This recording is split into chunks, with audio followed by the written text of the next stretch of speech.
The co-founder of one of the most famous American automobile companies, Louis Chevrolet, had a life full of sharp turns and difficult decisions, some of which historians still debate. But they all agree on one thing: Louis Chevrolet was a true racer as well as a fantastic designer. Louis Chevrolet's tale is all about his tragic failure. Just visualize the corporation you co-founded, coining millions while you are left battling for money. So in this video, I will discuss everything about the tragic history of Chevrolet. Here we begin. You already know that Chevrolet is one of the top categories in the motoring enterprise, but you know it's been a family name way before we were even born. So now let's begin. The story of Chevrolet begins with an immigrant technician who longed for velocity. Finally, Mr. Chevrolet substantiated his might on the road and was beginning to become popular. Well, his prosperity turned when unexpectedly he agreed to resign from the corporation he co-founded. Yes, he resigned from his own company. So what makes him do it? After that, it was an existence of failed experiments and suffering for the Swiss racer, which ultimately ended up specializing in one of Chevy's Detroit manufacturers as a simple mechanic.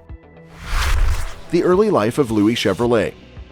Well, let's talk about his early life now. Louis Chevrolet was born on 25 December 1878 in La Chaux-de-Fonds, which is located in Switzerland. He was the second kid in a family of 9. Let me tell you that he was a part of a simple household and frequently assisted his father, who operated the watchmaking business. But then, economic difficulties soon began to plague the family, so after that, Louis Chevrolet and his parents and siblings decided to move to France. But still, things did not appear to be stable for his family, and he dropped out of school and worked in a bicycle store. He shortly understood the fundamentals of rebuilding bicycles and tiny cars and ultimately manufactured his bicycle, which he joined in regional races. Well, he was so good at the activity that he would frequently complete it in the first position, and after that, he again formulated another bicycle, which was called the Gladiator. You will be surprised to know that it was so impressive that it grabbed the stare of one of the administrators at the Derrick automaking factory, who motivated Louis to enlist the corporation. Again, during his time in Derrick,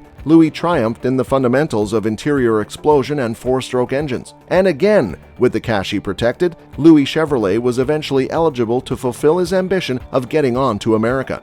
In 1901, he operated at an engineering workshop located in New York before shifting to the Brooklyn undertakings of the French car manufacturer de Dion-Bouton. But his huge halt would come in 1905, when he began functioning for Fiat, a portion of the corporation's racing team. Louis Chevrolet's time in Fiat assisted him in better comprehending engines and organizing himself as a racer, so his initial assignment was a timed circumstance at Morris Park. To everyone's awe, Louis smashed the 1-mile world record. His following big incident implicated some of the country's promising racers. Louis Chevrolet soldered, and it bagged the first spot and a front-page detail in the New York Times. Then his racing job began again as he drove for Buick, evolving as a friend and affiliate of Buick holder William C. Durant, who was the creator of General Motors.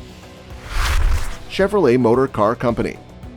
So do you know that Louis was very talented? One day he was examined to go to a regional inn and the guest had some technological crisis. This day has evolved into one of the most crucial for Louis Chevrolet. What was the reason? Well, he noticed a self-propelled automobile, also known as a steam tricycle, and joined its owner, a visitor from America. The job was done shortly and productively, and the American, who proved to be the multi-millionaire Vanderbilt, conveyed the impression that Chevrolet's skill could be utilized in the U.S. And from that day onwards, Louis' American fantasy was a new continent and automobiles. He moved to Paris, where he proceeded to help in workshops and came nearer to his interests, like understanding the configuration of internal combustion engines. Let me inform you all that there is an addition that he furthermore operated for Hotchkiss and Morse, leading car factories of the initial 20th century. In Paris, Chevrolet accumulated cash for a ticket across the Atlantic and shifted to Canada and then to New York, and it all came within just a year. Well, you will find that in his initial years in America, he altered many employers, and let you inform you all that they were dealerships of European automakers like Fiat and de Dion-Bouton. So the best publicity for automobiles of those years was considered to be racing. As I already told you, Louis Chevrolet, who had been contributing to rivalries, became a pilot for his workers at various times. So, his racing business was quite profitable. Furthermore, you will find that he has won the 3-mile race various times and established a world speed record. Together with him, his brothers also contributed to the competition, Arthur and Gaston, which incidentally shaped the Chevrolet family squad under the management of Louis. Let me tell you that there was intense rivalry in the car market, particularly the policies of Ford, which directed businessman Durant to make Chevrolet automobiles more accessible to the customer. Also, the re-equipment of output started at a time when Chevrolet was on holiday. So, the fan of cars, Louis understood that automobiles are first of all speed and exclusivity, and the relative approach to accomplishing business could not pardon the partner. And by this, we can say there is a mythology that the verge of the dispute was put up by the racer's addiction to smoking inexpensive cigarettes, and that too without taking them out of the nook of his mouth, even though they were having a conversation. With the knowledge from Fiat and Buick, Louis Chevrolet created an overhead valve, a 6-cylinder engine in his machine store, paving the path for something even more enormous. By this time, Louis Chevrolet was already a popular motoring figure in the US with various accomplishments and numerous record-breaking races. William Durant strived to market Louis Chevrolet's impression as a courageous racer and utilize his engineering aptitude to manufacture a car corporation.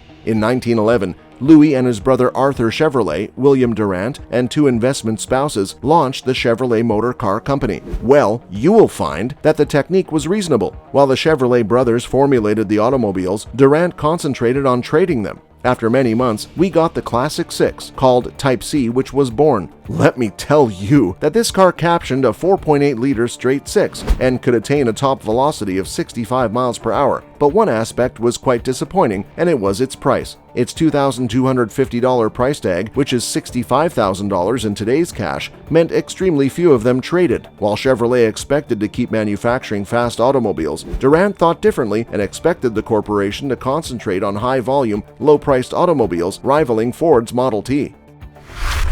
The downfall of Louis Chevrolet. After a simple controversy, Durant restructured the corporation without Louis' permission. This, along with a few statements about Louis' character, made him angry. He then continued to perpetrate possibly the largest error of his life. What was it? Louis Chevrolet auctioned his stake in the corporation to William Durant. Aren't you really surprised like us?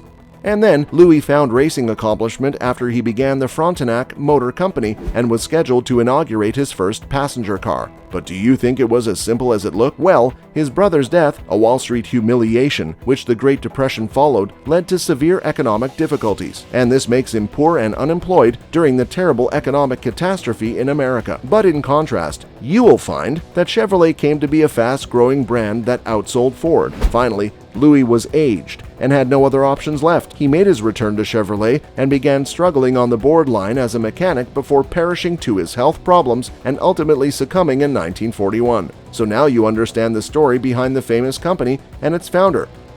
So that's all for today. What do you think about it? Let me know in the comments. Make sure to subscribe and smash the bell icon below to get more uploads like this. Until we meet again, take care and see you soon. Take care.